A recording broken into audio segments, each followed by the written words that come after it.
বন্ধুরা, প্রিয়ার কিচেনে সকলকে স্বাগত। আজ আমি চিতল মাছের বিকল্প চিংড়ি মাছ দিয়ে মুইঠা বানিয়ে দেখাচ্ছি।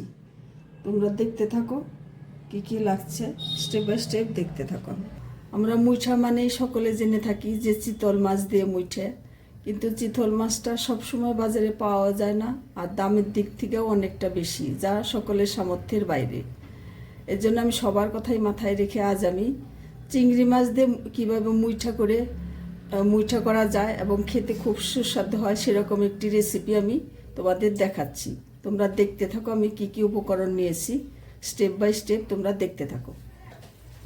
আমি এখানে এরকম বড় সাইজের একটি আলু সিদ্ধ করে নিয়েছি।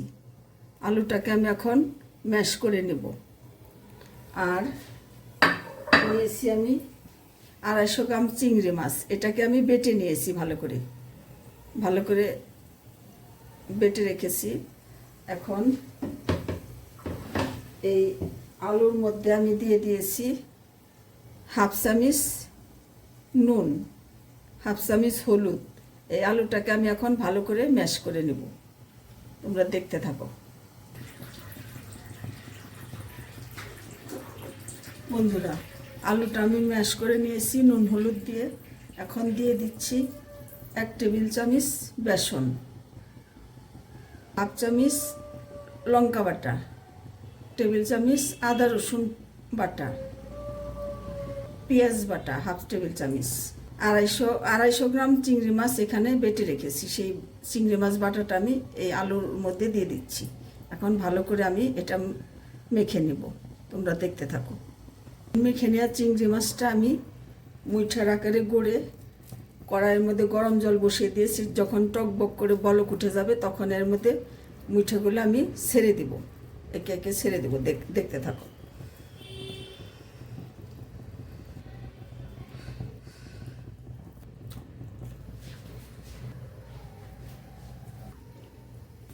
বন্ধুরা, সবগুলো মুইঠা আমি জলের মধ্যে দিয়ে দিয়েছি। এখন ঢাকা দিয়ে সেদ্ধ করে নেব।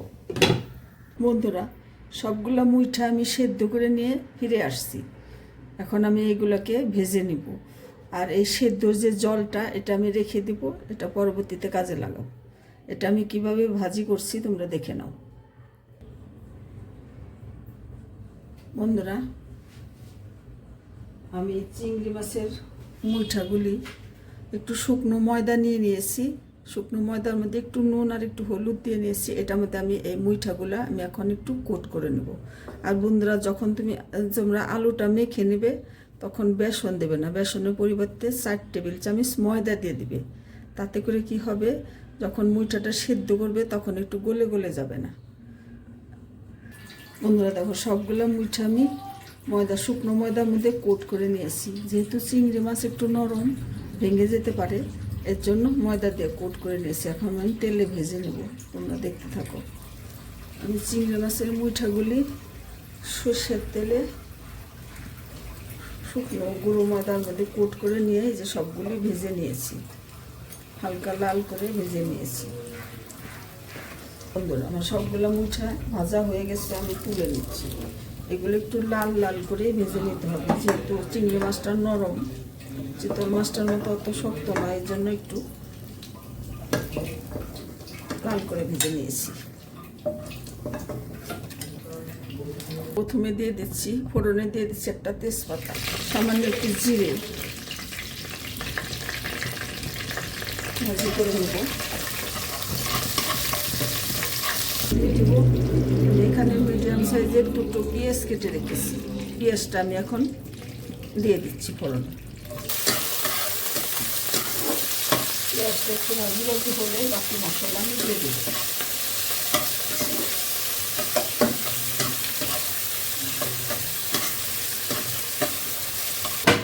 বন্ধুরা, পেঁয়াজটা ভাজি ভাজি হয়ে গেছে। আমি দিয়ে দিচ্ছি এখন মিডিয়াম সাইজের একটা টমেটো। এটাও আমি একটু ভাজি ভাজি করে নেব। হাফ টেবিল চামচ আদা রসুন বাটা,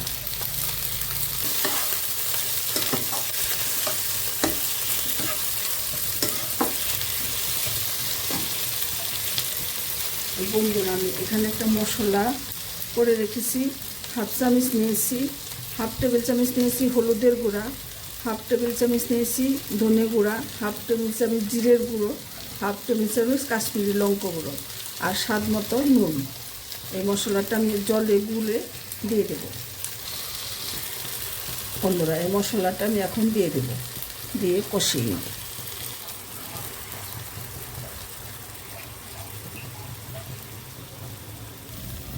বন্ধুরা, আমার কষানো হয়ে গেছে। আমি যে মুইঠাটা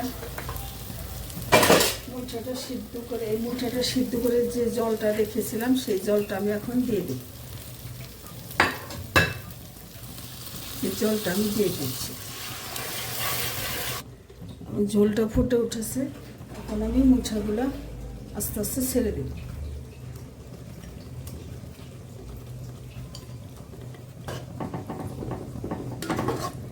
এ পর্যায়ে তোমরা নুনটা চেক করে দেখে নেবে। চিরা কাঁচা লঙ্কা দিয়ে দিব একটু টেস্টের জন্য, সেন্ট হবে তার জন্য দিয়ে দিচ্ছি। একটু গরম মশলা পাউডার 1 চামচ, একটু ঘি দিয়ে দিয়েছি 1 টেবিল চামচ ঘি। এখন একটু ঢাকা দিয়ে লো হিটে রেখে দেব, কিছুক্ষণের জন্য রেখে দেব ঢাকা দিয়ে। অল্প একটু চিনি তোমরা দিয়ে দিতে পারো একটু টেস্টের জন্য, মিষ্টি হবে না কিন্তু এটা ব্যালেন্স হয়ে যাবে। তেল ছেড়ে দিয়েছে এবং কোপ্তাগুলো, এই মুইঠাগুলোও খুব নরম হয়ে গেছে, মুইঠাগুলোও নরম হয়ে গেছে। এখন আমি নামিয়ে নেব। হ্যালো বন্ধুরা, এই দেখো আমার চিংড়ি মাছ দিয়ে মুইঠা বানানো হয়ে গেছে। চিতল মাছের বিকল্পে আমি চিংড়ি মাছ দিয়ে আজকে মুইঠাটা বানিয়েছি। তোমরা বানিয়ে খেয়ে দেখো, আশা করি চিতল মাছকেও হার মানিয়ে দিবে। তোমরা বানিয়ে খেয়ে দেখো, যদি ভালো লাগে বন্ধুরা আমার কমেন্ট করো আর সাবস্ক্রাইব করে আমার সাথে থেকো। তোমাদের অনেক অনেক ধন্যবাদ। তোমরা ভালো থাকো।